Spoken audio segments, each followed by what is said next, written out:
قرآن کریم میں حکم ہے کہ لا یسخر قوم من قوم عسى ان يكونوا خيرا منهم ولا نساء من نساء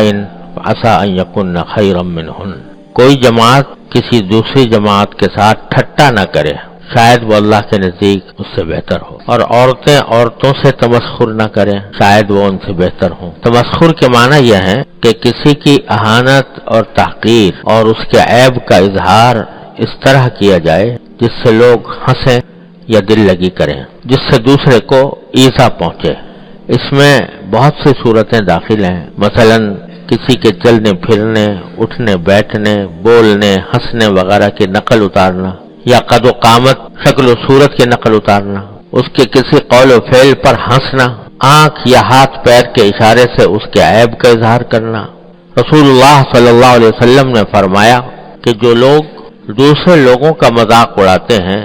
آخرت میں ان کے لیے جنت کا دروازہ کھولا جائے گا اور اس کی طرف بلایا جائے گا۔ جب وہ سرکتا ہوا وہاں تک پہنچے گا تو بند کر دیا جائے گا۔ اسی طرح برابر جنت کے دروازے کھولے اور بند کیے جاتے رہیں گے یہاں تک کہ وہ مایوس ہو جائے گا اور بلانے پر بھی دروازے جنت کی طرف نہ جائے گا۔